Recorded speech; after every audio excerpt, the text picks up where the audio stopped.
On this edition of Behind the Dashboard, I got a treat for you. I tracked down the man, the myth, the legend.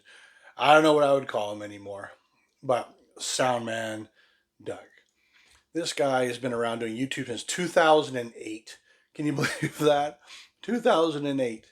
But we take a conversation of him kind of growing up in the industry to what he sees with his sons and just kind of evolving, and I know for a lot of you might find it a little bit different, but it's kind of like two guys who grew up at the same time talking about, from car alarms to heading on to when the first iPads came out, stuff like that.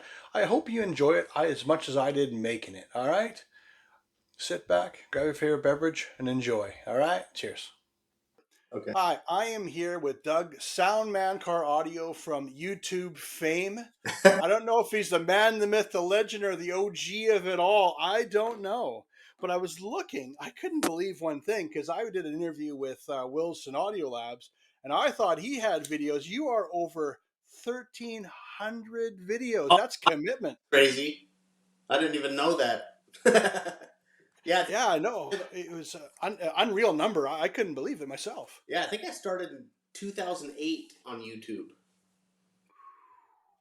So that's where all You were an early the years adopter. are coming from. Huh? You were an early adopter. Yeah, I guess so. The one thing with your channel, I notice you do a lot of humor. Like in, I admit, I graduated in the '90s, so I find the humor quite funny. Oh, good. Like even the joke about David Hasselhoff and the White Rider. But I mean, there's a lot of generations that probably don't get it, Yeah. but it is funny. But the other aspect is you grew up in car audio, as you were saying. Your dad, you said, started in 1975. Mhm. So I was born in '75, so that's even scarier. But you also show an aspect to the culture. And I see you're trying to do that with your boys as well of, and I am going to use let them screw around, see what happens and let them learn. And like, I was watching one with your muffler and you couldn't get the hanger into the rubber grommet. Yeah. And if you've never lubed one of those, it's a fight. And you just sat there eating your cereal. Yeah. It's fun to watch. I remember struggling like that with my own cars. That's why I like to get them into the cheaper older stuff and make them work on it and learn it. And it's not like I have the money to go buy my kids a Tesla like all these other parents out here. But is there ever a time though where you actually want to go get out of the way? I'm gonna do it. You're making me mad, or do you say, or do you enjoy saying, you know what? I'm gonna giggle from back here. Like there was times when my son Kai, my oldest son, had his Acura where I was a little more frustrated with it. But then like when I look back when I'm editing, I realize a lot of things because I'm watching myself and I'm like, okay, Mm-hmm. this is supposed to be fun. This is Mm-hmm. his time to learn on his car, and I learned to like enjoy it a little bit more through the struggles, you know, and let him learn and do. Because when I was working on my car at my dad's shop, I didn't really have any help. I had to figure it out, and my dad was very hands off like that. And Mm-hmm. he grew up working on his old cars, and that's you just bust your knuckles and figure it out, and I kind of wanted to. That's why, like on his Lexus, I'm more hands off with it, Mm-hmm. and I want to see him go through that process and learn and struggle, and it toughens him up. I still love when you giggle when he hits his knuckles. God, I laugh. But is there though, like you said, but that's how it was. Like I joke now, like I know you'll do one of the "Hurrah," right when you do something, but that's how it was. Like a new car would come in, you would get handed a pair of speakers, and they go put this in, Yeah. and you had to figure it out. Like I don't know if you're like you remember when the Ford Mazdas had the door panel that actually had a hook in it to lift it up. You Yeah. didn't pull it off, right?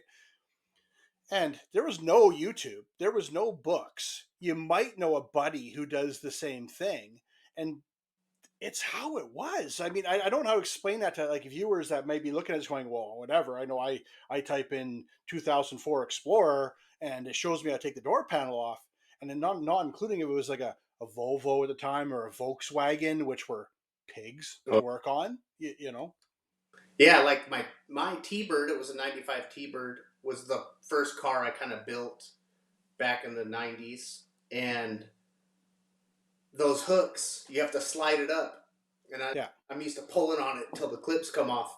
That was the first Ford. I busted all the ears off, and then I learned, oh, Uh, you got to slide this one up, and all my hooks and, broken on my door panel. and it was probably only one screw, right? And then it Yeah. lifted up, right? Oh, that's a nice design. I wish I would have known. But it's just like with I mean, imagine in California, like I grew up in the era of also car alarms were quite popular, Mm-hmm. and it was the same thing. I remember one time when car starters were coming out. This is through Clifford days. I don't know what you did way back when, but they were the only ones that had some sort of tech support, and then directed came along later. But even with those, like you had to figure it out, even how the pins work, how the door locks work. Yep. Yep. You're learning reverse polarity door lock relay setups and all that. Yeah, like the alarms were tough when you didn't have the info, and keeping it simple. Like I would just grab if you always went to the dome light for the trigger when the door's open, the alarm's going to go off if the door's opened. Hmm. And then figure out the door locks. Then you got your power ground, mount the shock sensor. So like if you keep the alarm simple, and then you could do a lot with the car alarm back then. Yeah, I reserved that for my own car, and the customers got the bare minimum yeah, basic where I know it's going to work. you know, if some yes. car goes off when if someone opens the door, it's going to go off. It's kind of like a glorified noisemaker, we used to call them. Well, and nowadays, pretty well, if you can add a sensor to it, they have them built in. But do you remember when the Fords, when the alarm used to go off about 12 minutes after the key went Oh off? yeah, yeah, I remember that. And those are things that nowadays, and then you had to add a relay or add a diode. You had to solve these things with, you know, um, electronics, but you don't know that unless you've been in it. And you're like, Mr. Customer, I think this guy's full of crap. He Yeah, says his alarm goes off, and what do you mean? Beep, beep, beep. It works fine, right? yeah, And then you're sitting there and you're going like, oh, yeah. By the time the fifth or sixth customer comes in with the same complaint, yeah, yeah. wasn't that a issue with like the door trigger, it triggering the door trigger or something like that? Yeah, it would pulse to see if all the doors were closed, Yeah, is what it would do. And it was not enough to turn the light on, but it was enough to set a car alarm off. yeah. I think that's one of the reasons I Yeah. started just going right to the dome light because Yeah, no, that's what actually made me think about it was your comment on the dome light, yeah, because that's exactly it. Because you went to the pin, yep, which you think would work, right? Yeah, I mean, it worked for years, but then these evolved, and we can laugh now. We're talking about we had learned to relay way back when, yeah, right? And now you go to YouTube and you look at a relay, and it's like 7 or 8 million views. And you're like, I don't know what you're talking about. Like this is how we use a relay to do everything every back in the day. yep. And if you could not have it go clack clack nice and loud every time the stereo came on, it was even better. Yeah, I remember remote starts when that became a thing. It's like, oh Yeah, man, now you're cutting the ignition wire in half and yeah, butt connecting it to the alarm. yeah. You're like interrupting the ignition wire and all that. Oh, I worked for AutoStart Canada, Oh, which okay. produced them, and you'll laugh on that one because I got to go with engineers, and like we were kind of talking with the word. There's no other word for it. Just kind of fuckery. I mean, there's no other word for it. We know exactly what we're talking about. And one time, one of the engineers showed us how to learn a wrench to a Chevy to make it start. So you had yellow wire, black wire, and you put your meter on it, and you simulated that load Yeah. on the car to start. Yeah. So he simulated the wrench and made it start.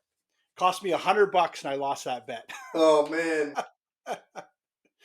because when you turn the ignition on, it relearns the value. Yeah. So you can wipe it, put anything you want in there, and then relearn the value. And he Oh, used a that's 10 mil wrench. okay. Huh. Yeah. No, but just like you said though, it's just things that we're not. You don't see that. I mean, if you put that on YouTube nowadays, oh, Oh you'd yeah. probably be lynched, or you'd have a million views. I don't know which one. Oh man, I remember when remote starts were getting popular. They manufacturers started putting the transponder in the key, Oh yeah. and you used to have to like bypass the transponder before they made Hmm. some sort of integration module. So Yeah. they had goofy solutions where you're wrapping a coil around the key, hiding it under the dash, Yeah. Yeah. basically And bypassing the transponder security for an yeah. alarm for a car alarm. And hoping you had enough wraps because maybe you'd call, right? What do you mean? How many wraps do you have? Are they tight? Like, you serious? Like, I don't have a X-ray eyes, but I Yeah, think I'm doing cut all the right. key open and get the transponder out, and then really do a nice job of hiding it in there. But yeah, you're making it easier to steal the car if somebody knows car alarms because they can pop the dash down and hey, you got Yeah. your wires are identified here with T taps and butt connectors, and the transponders in here. Yeah. No, I was in the 2000s. I was actually involved with the Jeep Grand Cherokee that actually you could. It was one of the first ones you could send a command to say, "Hey, you can start now," and everyone was freaking out that this technology, like you're saying, could a thief plug it in to Yeah. the OBD2 and start it, and then now the whole world's based on that technology now with companies like iData and of course Directed and Vox and all of them. It's weird how it's changed. Well, and you got the hacker side where now you can just steal a health smartphone or what, however they're doing. Yeah. You know, Yeah, they kind of went too far with that stuff. Now you can, I guess, the Dodges and the Kias are easy to steal because you can just duplicate. yeah. I don't know what they use, transponder or some sort of signal to steal the car that way. Oh, it's similar to code grabbers that they talked about back in the day with Clifford and I think it was DEI back then. Yes. Yeah. Yeah, that's when I remember we used code alarm, and the reason they were called code alarm because they were one of the first alarms to have a rolling code system. Yeah. So if you grab the code and someone duplicates the signal, you can't just get into the car. Yeah. Yeah. No, it was. But they all find a way, right? You know what I mean? And in our industry is involved as well with it. But it's funny now because when was the last time you've been asked to put an alarm in? Oh yeah, I mean, I don't like. I haven't done stereo stuff for customers for probably 13 years now, Yeah. and I'm so glad because my buddy Jordan that used to work with me at Soundman, there was a competing shop through the 90s called Sound Stations, Hmm. and we had a friendship with them, and we'd always borrow dash kits when Yeah. each other were out of them and stuff like that. But there were still competition, you know. And then when my dad retired, we closed the stereo shop, and I went onto the iPad and YouTube stuff. Hmm. And my buddy Jordan ended up buying Sound Stations, and now he's right down the street from me. I'll go to visit him, and he's struggling through some of the new stuff. I'm like, man, I don't know how you do it because even that he was doing a big truck. I don't know, it was a Chevy or a Dodge, and you had to do some integration module just to put amps in it. Yeah. You know, and it's like everything is some laptop programmed integration module, and that stuff is great that it works, but those programmable things modules Hmm. suck up some time Yeah. when you're sitting at. I mean, you could burn 2 hours getting the dang thing programmed and working. You know. Well, and the hard thing is back in the day, you say you saw a pulse, and so you simulate a pulse of some sort. Now it's kind of voodoo, right? It's sending a data signal that you can't even measure. Yep. So you don't even know, like you said, is it a dead module? Is it programmed wrong? Is the it's tough now. Yeah. Yeah. No, and I admit I just did. I have a 2013 Infinity EX37. Mm. It has a Bose system, yada yada, right? And I'm one of those guys too, where it's $1,000 for the EQ, and then I got to replace 7 speakers, and I haven't even done the amplifier yet. Like it's and you said you have a family, and I have a family, and my wife lets me get away with some stuff, but there's kind of a limit of how much I can sneak past her. Yeah. But there's a barrier there that unfortunately some of the new cars have now, just like you're saying. And also, I get scared on some of these modules that will it prevent the car from starting? Yeah. I saw a guy who did. You remember the Fast and the Furious Fever? Yeah. Probably you were around in the bays when that happened. Yep. Oh yeah. And a friend of mine was doing the under dash lighting, and he didn't do a fuse. I know it sounds trivial, but anyway, when he put it back up, the metal in the Civic it caught, sparked, took out the ignition fuse, and you're like, okay, it happens. That's why we have fuses. Yeah. But it was the main fuse. The car was dead, and I mean, you couldn't go into park. It couldn't move it. It was dead. It was $126 fuse. Oh wow. And you look at it back in the day. I mean, you'd laugh, and we'd have a fuse. Sometimes you go, "I didn't blow. Okay, we're good."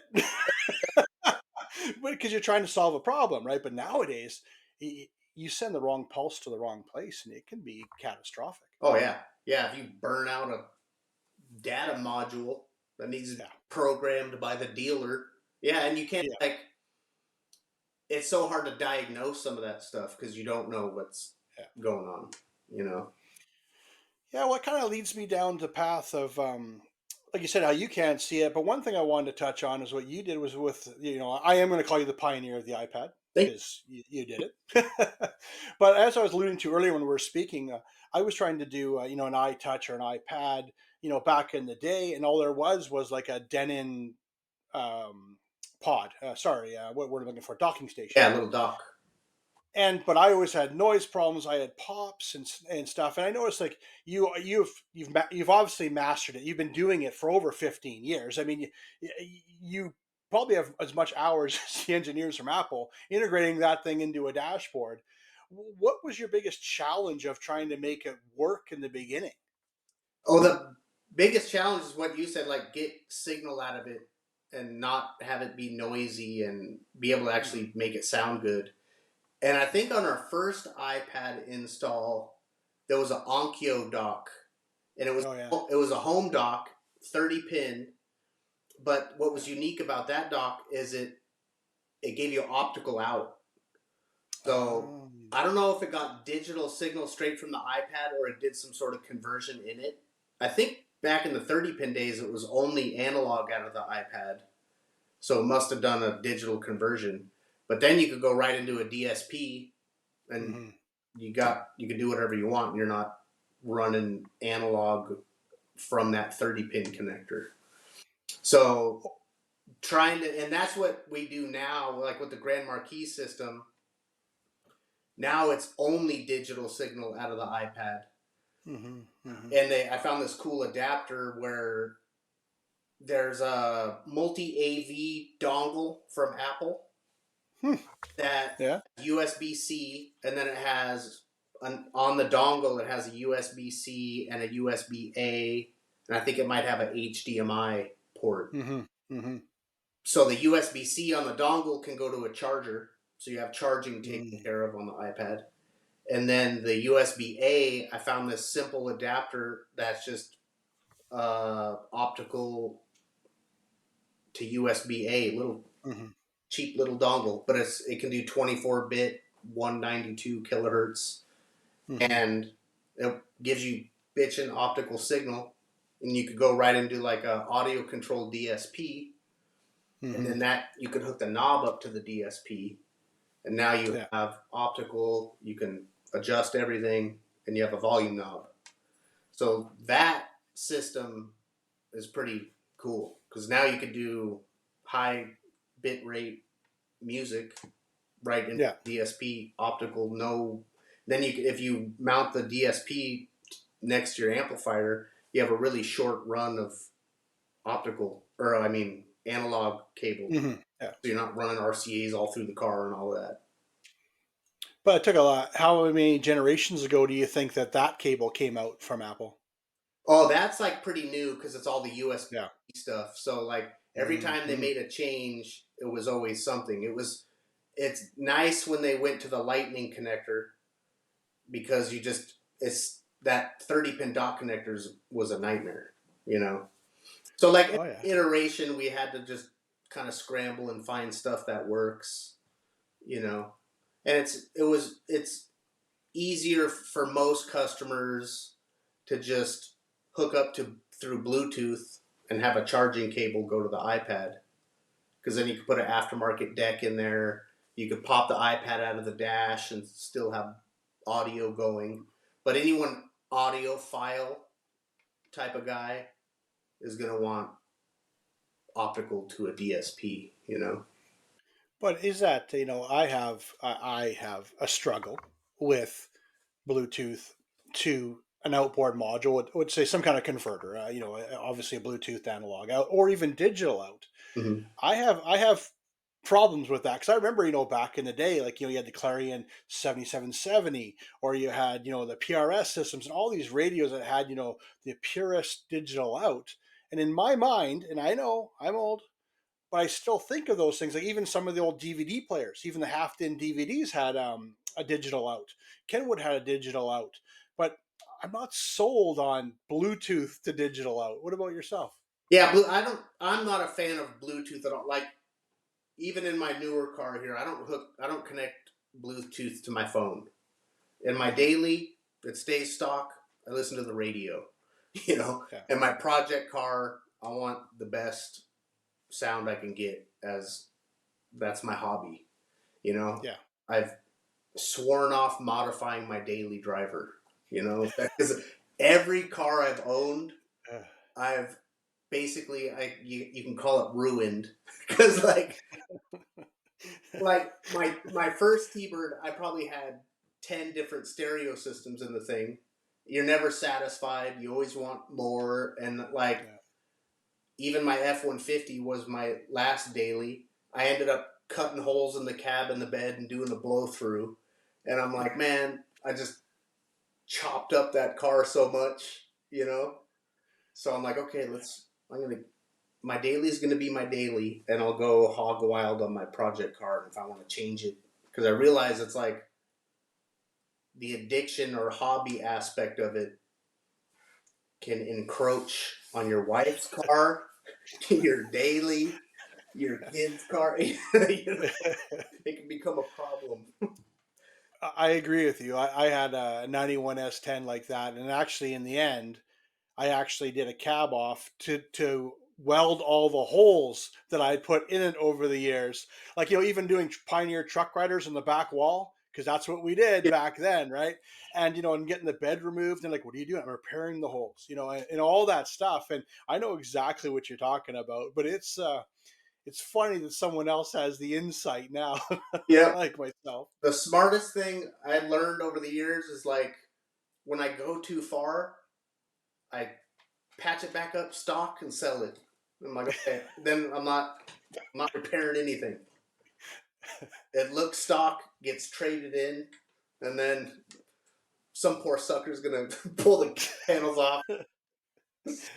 Uh, But it's yeah, like I've always wanted to weld a sub box to the bottom of a truck, like any vehicle with a frame, and I've always wanted like weld like a 10 or a 12 and have it come through the rear seat or something like that, right? But I will admit, I'm not that daring. I don't have those big balls to cut a big hole and then weld a box to the bottom of the car. I can't do yeah. The blow through in the F-150 was the best subwoofer solution, man, for a truck, because it was a sixth order parallel blow through. So it was basically two ported boxes it. Yeah. with a woofer in the middle, and you could tune each box to whatever frequency you want, so you can get a nice plateau of Hmm. most of the bandwidth. And then I did it was a 13-inch W7 that I reconed with a PSI reconing kit, so it could take some more power. And then I did two 8-inch ports, and then those went through the cab. But man, that thing sounded so good, and there was no, you couldn't even hear it from the bedside, Yeah. because it was just two ported boxes forced into the cab. And I was like, that's nice, but I did ruin the truck in the process.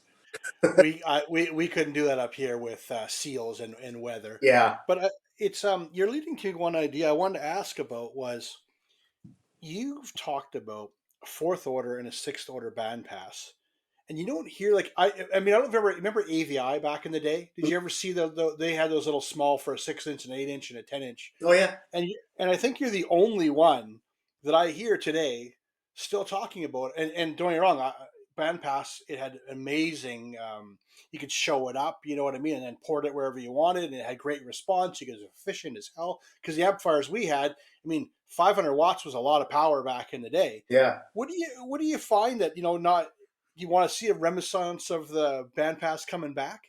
Well, like I think bandpass used to get a bad rap from the like prefab bandpass box. Yeah, yeah. So, but if you look at what you're doing, you can get the best sound out of like a sixth order bandpass Hmm. Hmm. because you have when you make a ported box. Typically, what I do is find out how much volume I'm working with, and then I input the woofer parameters. I use WinISD still, Yeah. and then that allows me to see what it's going to sound like before I build anything. So I could Mm, then all you're doing is tuning the port and seeing your output. And if you have a giant spike, you know it's going to kind of be a one note wonder. But if yeah. you have like a smooth, you know, roll off or whatever, it's going to sound good. And if you can hit 20 hertz to 80 hertz, that's what you want to hit. But there's Yeah. always some kind of compromise somewhere where if you tune it lower, you're going to lose some of the highs. If you tune it, if you know what, you're Yeah. moving the hump in the graph and you're losing Yeah. ends. But with a six order parallel bandpass that's essentially two ported boxes, you could tune one to 30 and one to 60, or the 30-50 is kind Hmm. of the magical number. So Yeah. you kind of get two humps. And if you can get it to look like that plateau, I mean, you can get the best response out of a subwoofer by doing that. You know, as long as you're going to end up with two tuning frequencies, so you're going to have two humps. As long as one Hmm. not isn't way higher than the other, if you can kind of get it even, I mean, that's going to be your best sounding subwoofer setup you could achieve. You know? Oh no, I agree, and you don't see it like. And please, I'm not trying to harp on modern techniques because I think as an industry we have come quite far. I mean the interiors, the center consoles, everything that's unbelievable from when we did it, for lack of a better word. Mm-hmm. But I think the subwoofer has been the forgotten art Yeah. throughout these years. I mean, and don't get me wrong. Now you have bigger woofers with more power, and you can generate, which to say the term more SPL, or I can move more air due to them now. So maybe these weren't important, but I see the ones you had was I'm going to call them the wedge with the fourth order coming up, and we'll go through the rear deck. Like that was kind of the staple. You could plexiglass it, you could light it, you could make a trim panel, but you don't see that anymore. But you'll see these elaborate side panels and 3D, beautiful and beautiful work. You know what I mean? Like I can't do that with a jigsaw and a file. I'm only poking fun. Come on. Actually, on a total side note, I laugh because I have the Makita belt sander Oh yeah. that you guys have in your early because it was the Bosch jigsaw and the Yep. Makita belt sander. Yep. Those were the ones and the old 40 grit to make her even. Put some foam over it. You're good before the bike. And what's funny is most people have no idea what we're talking about. Yeah, the subwoofer stuff is like people get preoccupied with how loud it's going to be and like the Yeah. loudness, but there's two kind of teams when it comes to car audio, and I've always been like one of audiophile type of guy. Like Hmm. I'll take less volume, but I really want to like RTA everything, and like I want the system to be designed right, you know?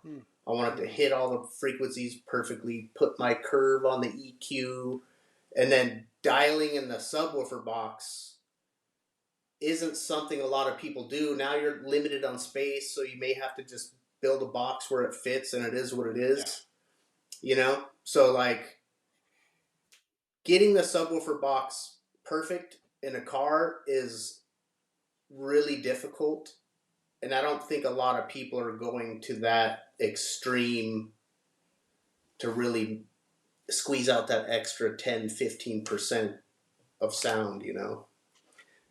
Like the home Well, I think. audio Oh, guys are sorry. still, most of the audiophile guys are in the home audio space where they're really going nuts and dialing it in. But do you think too now though is we'll use the term a 10 or a 12-inch subwoofer, and you only had 300 or 400 watts to work with. So essentially we're putting our thumb over the garden hose, as I always like to call a fourth order bandpass. But now 1,000 watts is cheap. I mean, you see all these amps and you're like, and they are like, you look at guys who are independently testing it, or they have a birth sheet, and it's 1,000, 2,000 watts. We never had anything like that. Yeah, it was a lot harder to throw power at the problem back in the day because Yeah. and the class AB amps are a lot less efficient than they are now too. So Hmm. if you wanted to throw power at it, you're spending a lot of money. There's still inefficiencies, so you need more of a charging system to even get that power. So you're doing alternator, battery, Hmm. all kinds Yeah. of crazy crap. The giant 4 foot long amp Yeah.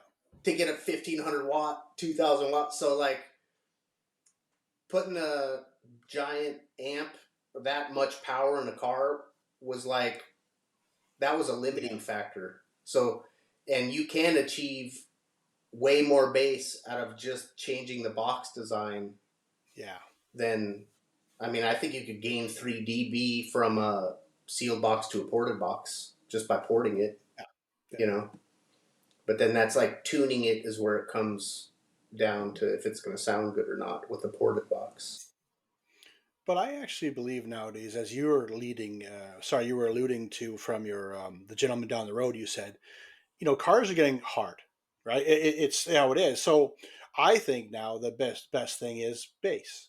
And if all the kids they all have the big headphones, so they like bass because they're not doing like these little things. They want to hear the I call it the fun. To be honest with you, I call it the fun of the music. Yep. And is that maybe that someone could specialize in just bass nowadays? Like, because I mean, we've seen the rise of the powered sub box. You see the prefab, like you can see like I think there's one from MTX for like 499. You get two subs and a box and an amp or whatever. And I'm sure there's other people out there that have it as well. So the path to entry is very cheap. But what about, like you're saying, specializing on making your teeth chatter? Yeah, I mean that's from when stereos became popular, that's what made it popular is the loud bass and bumping it. It became a fun thing. I mean, when Hmm. stereos were popular in the 90s, it was all about how many subs you could shove in your trunk. And in that era, you had to do more. You had to do speakers, a head unit. You had to amplify your highs and kind of get more upfront. Nowadays, some of these cars sound so good. The only thing you're really lacking is the bass. So you could specialize in just putting subs in. That's 90% of what people want when they want an audio upgrade. Because the factory stuff, the highs sound good. You could add bass in a nice tune box and like give them the bass and be done, you know? And when you're working on customers' cars, a lot of times it's more profitable to kind of keep it simple. They Well, a lot of guys get themselves into trouble where they go too far when it's not yeah, necessarily something a customer would even notice unless he's that audiophile or stereo guy. So it's like I ran into problems like trying to put what I want in a customer's car and you end up just yeah, burning a lot of time and you're squeezing out a difference of 10% because that's what I want. I want the most you yeah, can get out of it. But the customer may not even notice the difference. You know what I mean? So you kind of, yeah, if you're doing customer stuff, you kind of have to, your time is money and you need to be profitable. And a better way to do that is kind of keep it simple. What can you add to make this guy smile without yeah, breaking the bank, burning up 2 extra days of your time? You know what I mean? So yeah, if I was gonna do stereos for customers now, I would probably do something like that where I'm adding a subwoofer system, efficient amp, tune it right, put the bass in there, and get the thing in and out in a couple days and be done. You know?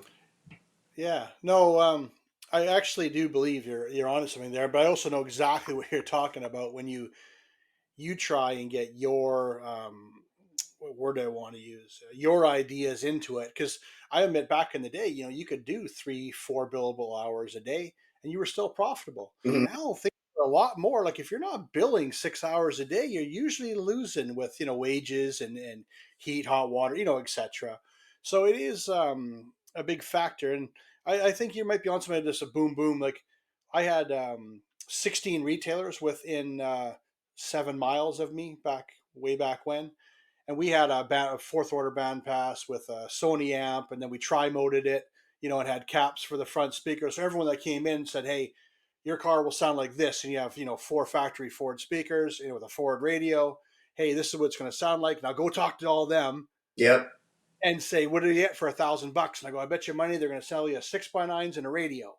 And Yeah. they all come back and they go, "You're right." And I'm like, but I think some of these, I don't think retailers know what it was like to have, like you said, a guy across the road from you. Like you have competition across the road. Oh yeah. Yeah. Like out here, we had like you have 3 or 4 shops, and they all have their different ideas, and you Hmm. know, one guy is like, "We'll sell you crap for cheap," and then they Yeah. come into your shop, and you're trying to actually sell them something good and do it right. Hmm. So price wise, you're trying to tell the customer, "Yo, there's a difference here." Yeah. This isn't Yeah. the slam 6x9s and be done. This is like, if you want something quality, this is a better amp, Hmm. better speakers. We're going to take more time. So you're not even competing with someone that's doing it like you're doing it. You're competing with different mindsets and ideas of Hmm. how to get it done. And, you know, I cared more, which made it kind of hard because there's shops down the street that don't care. And yet Yes. they would slap something basic in and it's still fine for the customer. But they could have got something better for a little more. There's always, so it was like, it was hard. The hardest part is explaining to the customer the difference of, that's when you're selling yourself. What's the difference what do you get here versus what you Yeah. get there? And it would have been easier, like if I were to do it now, I would carry one line and have 3 options. Yeah. You good, better, best. If you're these are there's a $2,000 option, 5,000 or 10,000. Yeah. And the reason that would have helped me back in the day is your results can be more repeatable, and then Yeah. Yeah. you can demo them and then repeat the results, and then try to fit within the customer's budget and keep it simple. And the Hmm. I always was obsessed with the new hot audio line, so I had Morel, Focal, Macintosh, Yeah. Audison, and JL, and then it became a problem of like keeping the suppliers happy because I'm not buying a lot from one guy. I'm getting Yeah. a little here, so I have reps Yeah. bugging me saying, "Hey, you're not buying enough. You need to buy more." And that was like, and you have customers kind of picking each tweeter and trying to educate them on the difference between this amp and that amp, and then so the Yeah. selling process becomes a 4-hour ordeal, and that's Yeah. time. Instead of saying, "Hey, A, B, or C, here's what they sound like. Leave it up to me. I'll make it sound good." You know? Yeah, and it does seem that motorcycle and UTV, ATV have gone to that. You're saying, which is called an ABC. You know what I mean? But I also think that those vehicles, they either, they come with these 5 models of, like, if we say back in the day a Honda Civic, you kind of know what a Honda Civic is. It's going to be whatever, 2,000, 4,000, 6,000, right? Mm. But nowadays, some of these cars are very different too, with the different engines and the different packages. Like I have a Mazda Miata autocross. It has a 5x7 in the door, but it also has the 8-inch hole in the door. Yeah. So unless you're into it, you would never know that the 8-inch hole is adapted to a 5x7, yada yada yada. Mm. But it's I see what you're saying, but I think now the way cars are in the last 10 years, though, it'd be even more relevant because they are so. They just add package B themselves. This is leather, it's C. If you want leather with air conditioning, it's B Yeah. package. Yeah, Yeah, I mean, upgrading the audio system in newer cars is a tough business, you know, because they like a lot of them do sound good from the factory. Integrating into the factory head unit is a problem with yeah, different problem for every manufacturer. It's not like the Harley Davidson stereo system business where they're all yeah, pretty much the same for 10 years. yeah. So you have an interface plug and you're going. That's like the advantage of the bike stereo business versus the car stuff. Hmm. But Hmm. where the car stuff shines is if you're upgrading older vehicles, Yes. because Yeah. there will always be people that are into classics, and now Chevy OBSs are kind of the new classic Chevy. Yeah. Yeah. A lot of people are building those, and all the old trucks are a candidate, and Yeah. they're old. They need everything. So they need a head unit. They need speakers. And when you Hmm. have the opportunity to change the head unit, then you're kind of in control of what the final outcome is going to be. You know? Hmm. That's such an interesting conversation. Now that still is kind of the linchpin of the whole thing is the head unit. Yeah, because I mean, if you have an interface module, I don't know how it is on some of the newer cars. Because if you have a good interface module and you're getting good signal out of the car, you're already winning. But I remember when those Bose systems and the Chevy started coming out, you were in for a pain in the ass trying to get signal Yeah. from that thing. You're either getting high level out of the amp, and that's not the best scenario. Some Yeah. of the Chevys also had the amp, in order for it to turn on or play correctly, it had to Yeah. see 4 ohms. It had to know a Yeah. speaker's hooked up. So once you pull that speaker away and you're trying to take signal out, one channel's really low and the other is playing normal. You don't know what's going on. And some of the Toyota Lexus, they had the amplifier, and I was like, hey, grab low level out of the head unit. But the volume control was in the amp. So you could Yeah. get signal out of the head unit, but now you can't Yeah. turn it up and down. So now what? Now you're either going low level into a DSP, you got to mount a volume knob, or if the customer wants it to work correctly, you're getting high level out of the amp.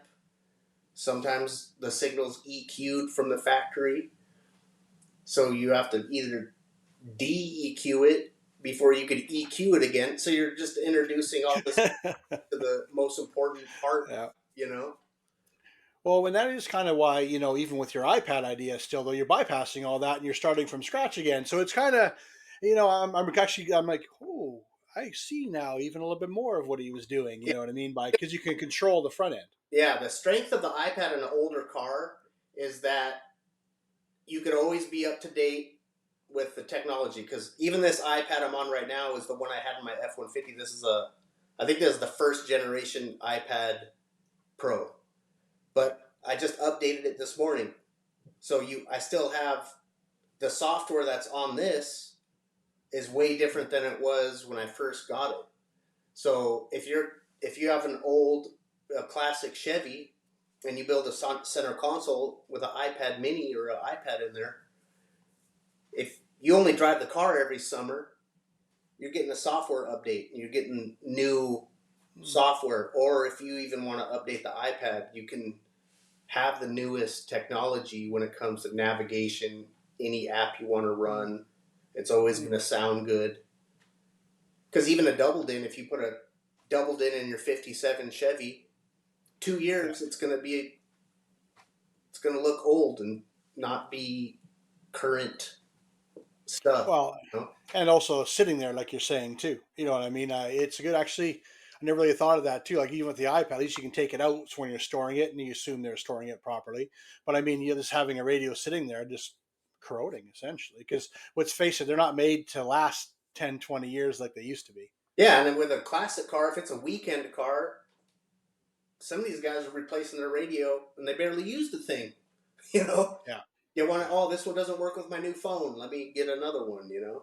So yeah, that's what I like about the iPad. And if you have to change the iPad and it's a different size, you just mod your dash again and then you got the brand new. But so but they don't. if you're, They don't really change that much, though. yeah, Come on. yeah, that's what I like about it too is the case size has stayed the same. It's in Apple's benefit because they don't have to change Yeah, their tooling every year. So they don't really change that often. yeah, But even if it did, if even if you're running a few-year-old iPad, you get a software update. You don't get that with yeah. the doubled in, you know. No, that's a great point.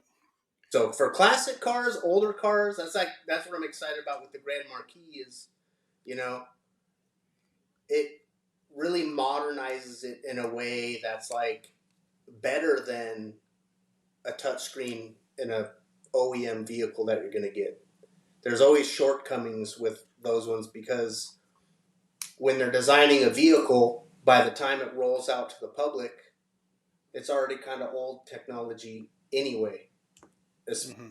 Teslas, you'll get software updates where they really add features and it becomes better over time. But that's Yeah, not the case with any other vehicle. Like the yeah. Dodge OEM touchscreens, that is what it is. That's what you're getting, and that's the way it's going to be. You know, Hmm. so there's not really a whole lot you're going to gain, and you're always locked out of being able to watch a YouTube video or Yeah, watch yeah. Netflix in the car and stuff like that. Not that you should be doing that, but it's there. No, I, no. It's I did Pioneer was nice to. I reviewed a radio for them, and one of the comments was, "Can I watch YouTube on it or Netflix while driving?" And you're just like, a I'm sure we've all done it. yep. Okay, okay, but it is illegal, and you don't think people would ask you that on a public forum? Yeah. Oh well, now they expect it to be that way because Yes, yes, before we used to have to bypass the yeah, Pioneer doubled in so you can the DVD would play when you're yeah, driving. You had to do some yeah, parking brake bypass. But yeah, now it's like people have phones, so yes, they can watch a Netflix show on their yeah, phone. So why can't I do that on my radio? I can do it on my phone. Why can't I just watch it on my better screen? yeah, You know. So yeah, it is funny how it's changed because back in the day it was the law that you couldn't have a yeah. screen that could play movies in the view of the driver. Yeah, yes, it's true. You couldn't even mount it on the passenger side Yeah. and have it in view of the driver. No, it's because everybody remember the Sony's. I think had the 4-inch monitor that kind of changed the whole revolution there for a while. Yep. Was the Sony's, and that be kind of then obviously there's the Fast and Furious fever when Alpine came out with it, right, and a few others right over those years. Look at you smile, you remember the stuff. When that Alpine came out, I was like, oh, Uh, the screen, fold out screen. I have to tell you about one with Jensen came out with a 7-inch way back when. Okay, and you knew how much that stuff was. The Alpines were like that was like the NVA 1000 or something, yeah, and you had to buy everything to go along with it. Yeah. You just couldn't buy that radio, right? So I sold this Jensen deck. It was a 7-inch flip out, and it would just say it was $5.99 back in the day. And everyone I'd go, okay, look, take two, okay, if you don't sell them in a month, I'll take them back. And this is you didn't say that back then. You didn't say that kind of stuff, Yeah. right? And so everyone would be like, "Hey James, oh yeah, I'm gonna order that and this, and I'll take a few of those Jensen radio." What? What was that? And he goes, "They all sold." And I go, "I know," because it went, bzzz, Yep. and it was half the price. Yep. And it was pure cool factor. Mhm. I'm not saying it's comparable in quality. I'm not, but it was just everyone wanted that. You Yeah. know, Yeah. You could barely do anything with it. I think that yeah. Alpine wasn't that Alpine like $1,100 or Oh yeah, and you had to buy, I think, their DVD player and their tuner. that Like you was just just couldn't buy it. yeah. So you needed Yeah, the screen, the radio, yeah, the DVD player. So you're yeah. I think it was like a 5 grand commitment. I think it was like 5 grand. Like it was crazy, yeah. And if but it was. you had that back in the day, you were the man. Oh God, yeah. Now you were. I was leading to you one thing different. I mean, obviously, I can tell you still love car audio, and that's why I wanted to reach out to you the most. But you were doing in the marquee. You're doing a volume knob. and it was kind of like, you had the dash, and then it kind of went down where the radio was. It was where the defrost was. Yep. And you went on to talk about how the contours of the dash. Nowadays a lot of times people, they replace a section of a dash, or they integrate a knob into the dash, so to speak. And but you were talking about making it so it looked factory, and I don't hear that too much in today's world. I mean, we can say some of the radios look factory because, like you said, they have a big screen, so I'm replacing it with a screen.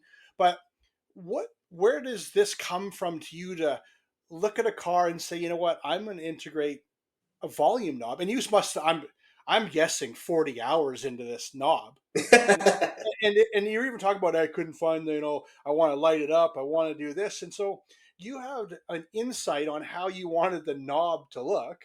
Oh yeah, I mean, I don't know. I don't know where that came from. I don't know. That's what I was always trying to do at my dad's old shop was, yeah, you can slap stereo stuff in, but will it look like it came that way? I don't know Yeah, if that's something we used to do more back then and people don't do it now. I mean, I guess people that are really into customizing cars think about the design of the interior a little more. yeah, And a lot of guys that want to just, I mean, if you're working on customers' cars, you just want to get the thing in, keep it simple, and then not sink a bunch of hours into it. But I like to look at the design of the interior and say, like, even with my T-Bird, the more recent one we built, I think in the T-Bird, the defroster button was in a stupid spot too, and it ended up yeah, being the volume knob. yeah, And it's just like that's where it should land, and it became where that volume knob was in the iPad. It was like a good focal point, and people don't. It blended in, and it looked factory, and people didn't really know what they're looking at. It just because I like to like, what does the interior look like where I'm looking at it? What factory stuff looked like an afterthought that I could take away, and hmm what can I add that looks more OEM? Like taking the factory design into consideration and making it better than it was.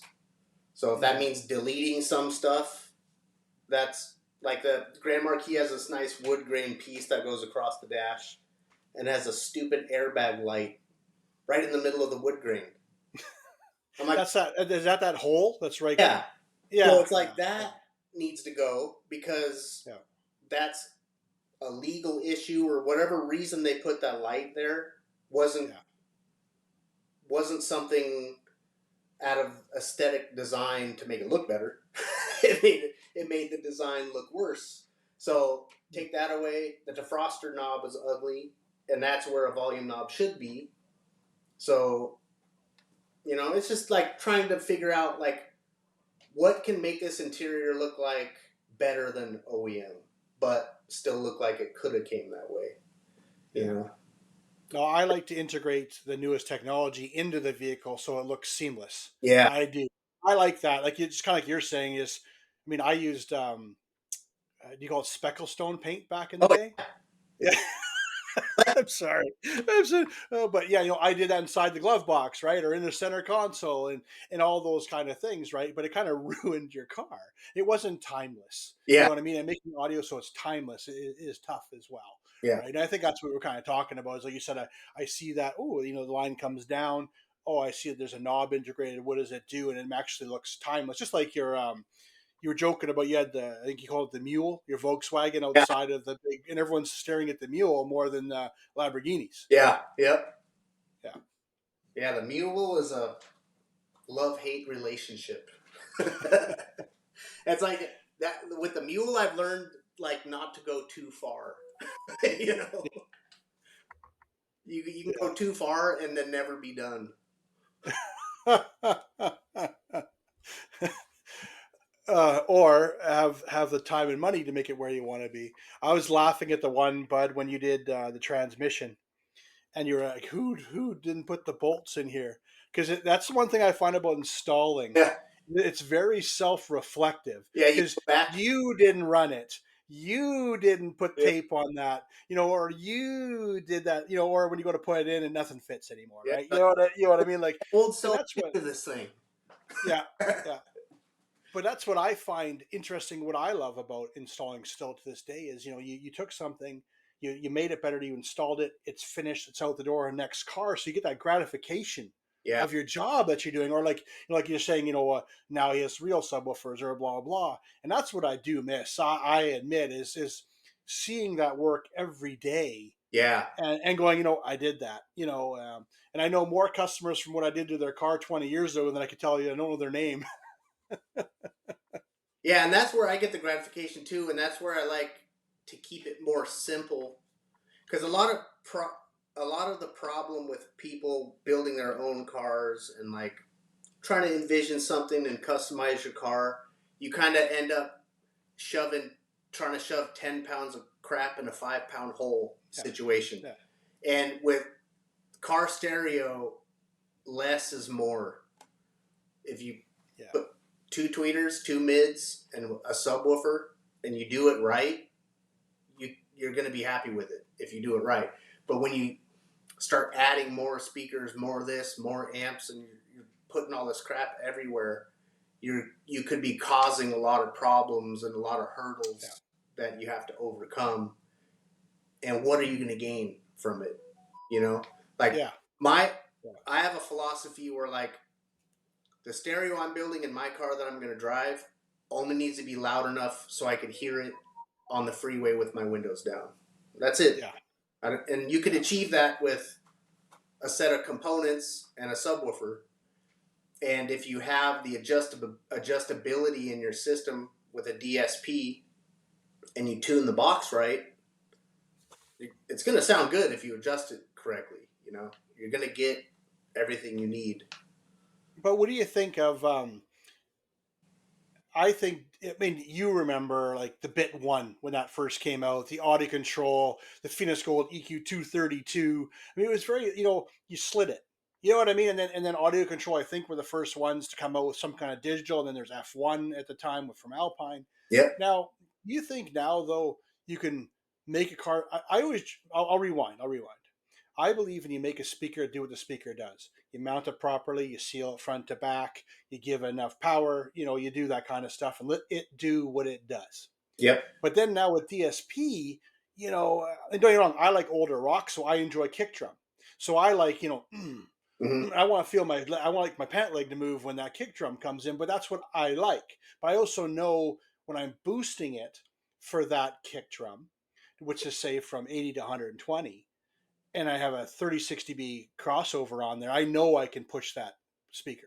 Yeah. But what do you think from some people and we're talking kind of geek talk for many people right now on the internet, like exactly what I'm talking about. Yep. But for a lot of people, they don't, and they try and get a DSP and they boost and they change and they time align and they cross over.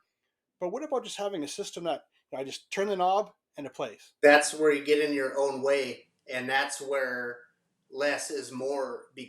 Because when you're EQing a system, you don't want to overdo it. My Yeah, rule of thumb is you put the tweeters in, you put the mids in, and if you do an active setup, you have separate channels for your tweeters, separate yeah, channels for your mids. You put the pink noise on, look at your tweeter level, bring the mid in to get it as flat as you can without touching the EQ yet. And then the EQ is only to address problems. So if you have a spike because of where your speaker is located, mm-hmm. you cut down the high spots. That's it. And if you have to boost something, don't boost it above 3 dB.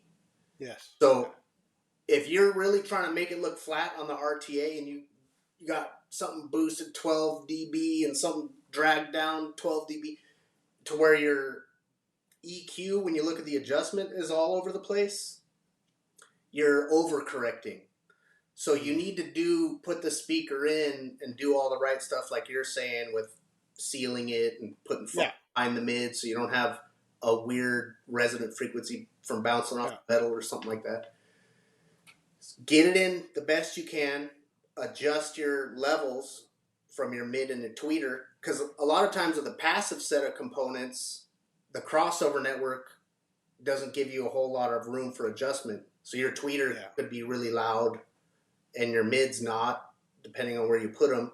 You put the RTA in there, and you don't really have any way to compensate for that. So by having separate channels for each speaker, that's going to give you Mhm. most of the adjustability you need to get it even, Yeah. and then you're only fixing problems with the EQ. So if you have a spike, take a little bit out there, and then boost something if you have to, but not a lot. And that's Yeah. so your EQ shouldn't look like a mess when you're done with it. And that's what people run into when they're putting two sets of three ways in the front. And Yeah. it's like, okay, Yeah. now, well, Yeah. you're EQing all over the place because you have speakers fighting each other at that point, you know? Hmm. So, like the home audio systems, audiophile guys, the ones that sound good are two tweeters, two 6.5s, and a subwoofer, and then you're sitting in the sweet spot, and it sounds perfect and amazing. And Yeah. that's kind of what you're trying to achieve in the car, you know? So, the biggest thing is just not get in your own way and avoid the urge to put too much stuff in, you know, because you're Yeah. looking at it, you're like, oh, those are bitching, these are bitching. You're looking at all the parts, but you got to make it work together. Is what? But you do need a few VU meters in there Yes. with a little bit of likes. You do. You do. Me and when I was interviewing Derek there, we talked about that. Like, we don't know why. Like, if you look at the Macintosh amplifier, and I know it has a little sweet spot in your heart, Yep.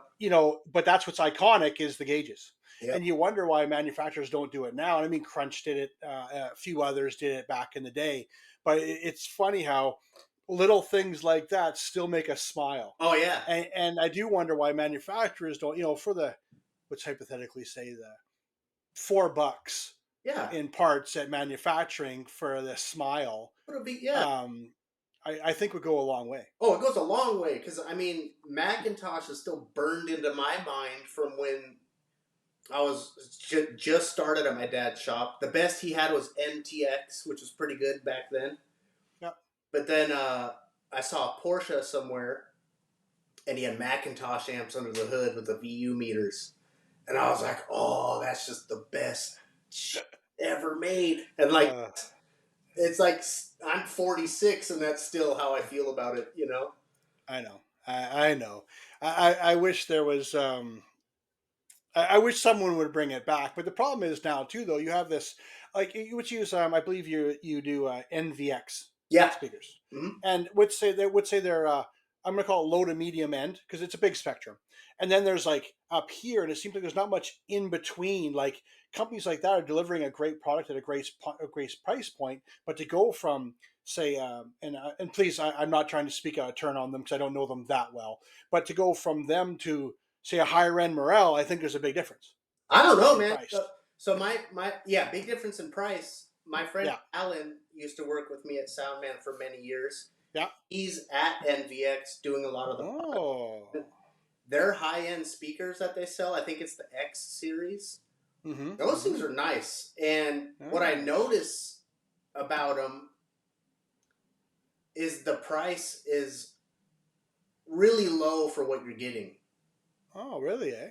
I think I don't know if you're really because they take a lot of the top end stuff and they're Mm-hmm. aiming towards a Morel or a Focal.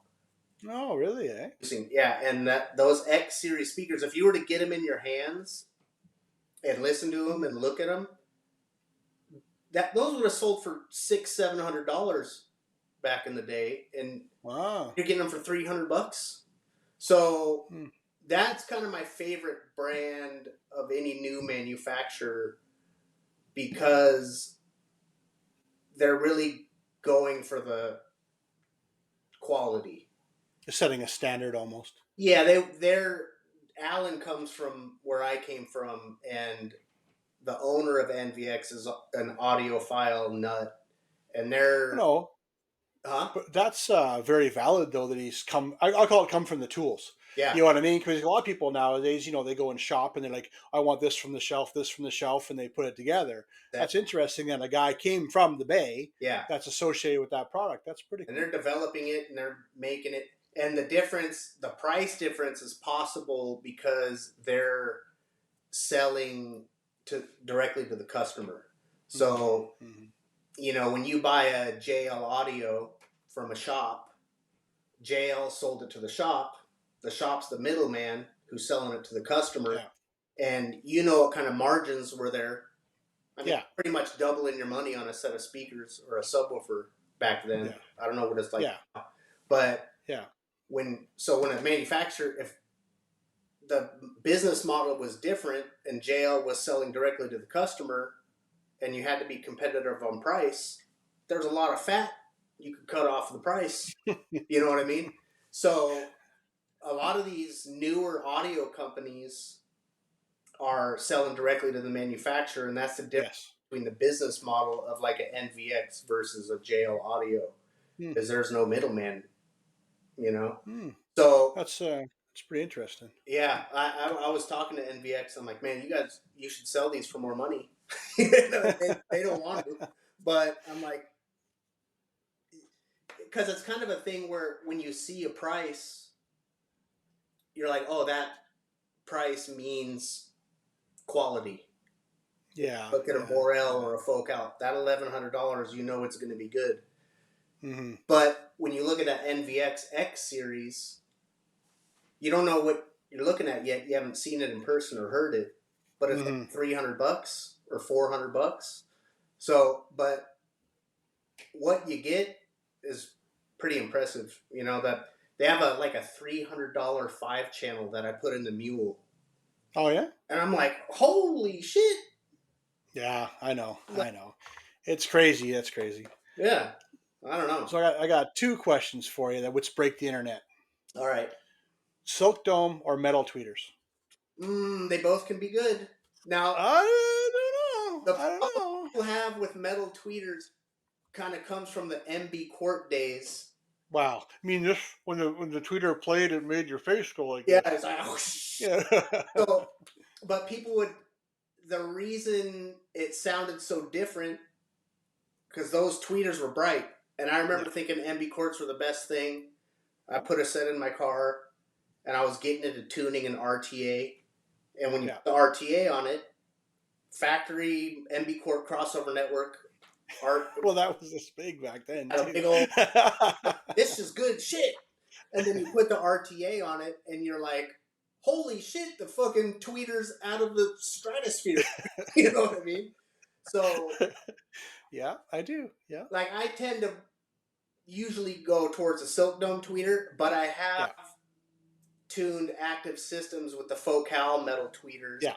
No, and they do it very well. They've tamed the metal tweeter really well. that's what I was gonna say. And a lot of times you have to tame it with how you tune it, Yeah. because if you're running an active system and you're able to adjust your tweeter level and your mid level separately to Hmm. where you can get them even, you can make a metal dome tweeter sound really good.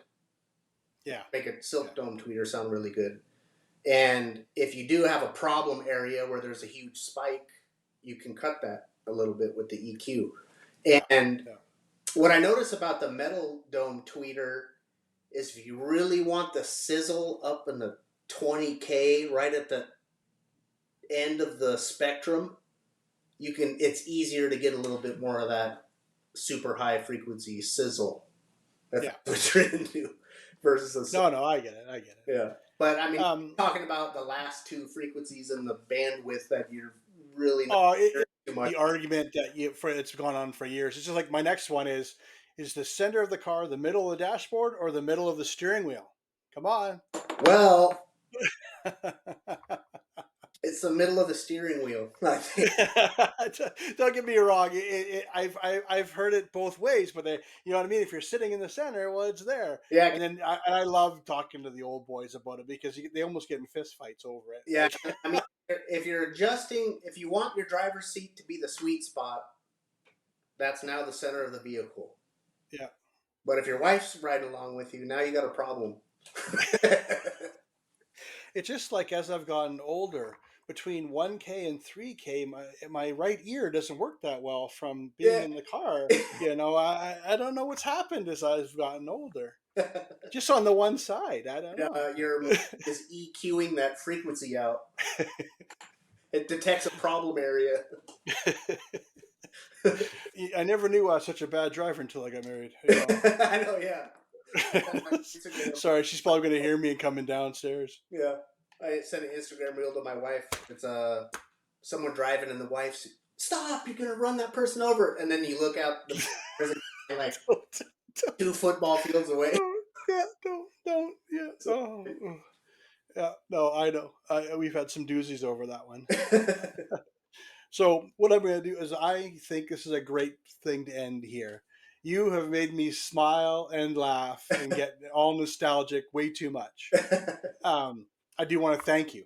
And I mean it sincerely because I want people to see this side of the industry. yeah, They all get stuck into the templates and the vinyl and blah. No, there's a real fun and awesomeness to our industry that I want to share with people like you because I grew up in this world where it's just fun. yeah, Like you have to laugh at each other, even when you were in the bays and you were joking, and someone would be like this, putting a speaker in, you poke them with a broom handle. yeah, It's funny. yeah, It's funny. But now you get in trouble for that sort of thing, but we don't have to. Let's yeah, all lighten up a little bit and yeah. share some love. Yep, I agree. Keep it simple. Work with your friends so you can mess with each other without getting called up to HR. And then, yeah, I'll encourage people to work on old cars. Let's get these old cars back in the mix and make some sounding stereos without overcomplicating it.